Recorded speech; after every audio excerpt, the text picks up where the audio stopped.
Kota perlindungan. Yosua 20 ayat 1-9.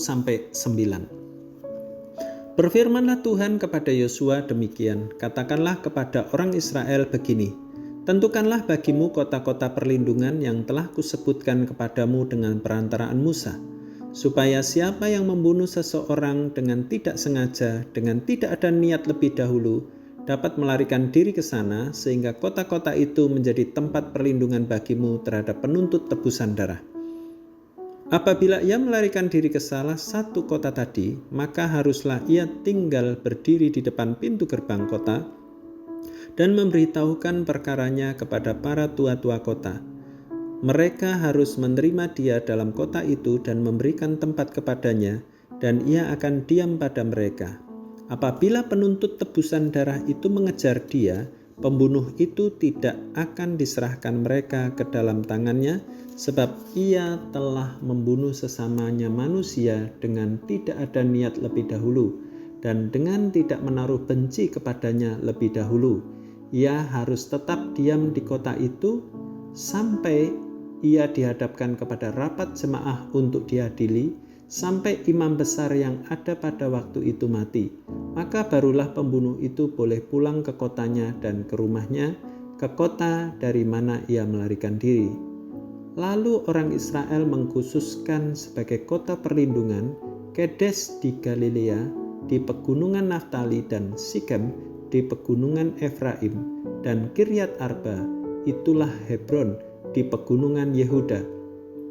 Dan di sebelah sungai Yordan, di sebelah timur Yeriko, mereka menentukan Bezer di padang gurun di dataran tinggi dari suku Ruben, dan Ramot di Gilead, suku Gad, dan Golan di Basan dari suku Manase.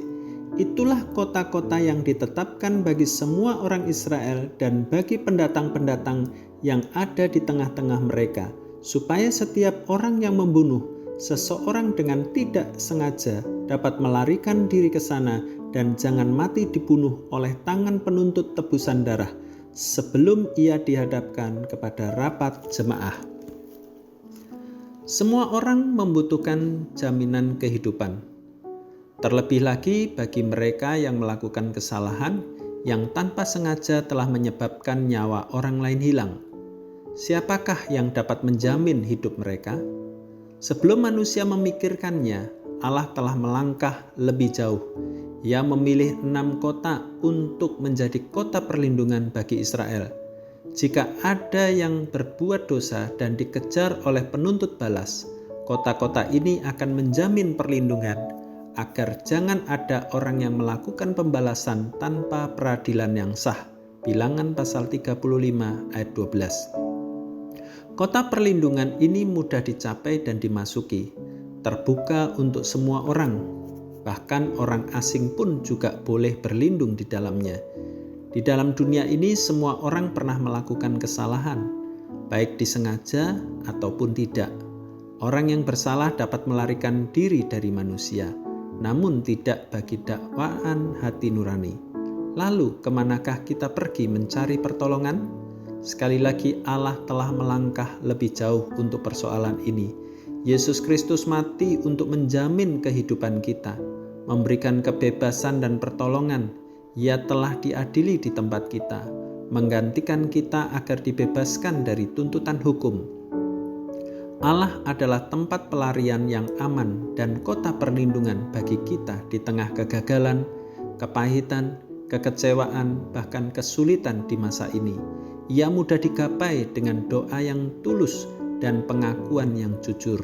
Ia menantikan Anda bagaikan bapa yang menanti anaknya yang terhilang itu kembali ke rumah. Ketakutan dan kecemasan Anda akan diganti dengan nyanyian sukacita. Pertanyaannya, sejauh manakah Anda telah berusaha untuk mencari dan meminta perlindungan darinya? Aku mau menyanyikan kekuatanmu. Pada waktu pagi aku bersorak-sorai karena kasih setiamu, sebab engkau telah menjadi kota bentengku, tempat pelarianku pada waktu kesesakanku. Mazmur 59 ayat 17. Tuhan Yesus memberkati.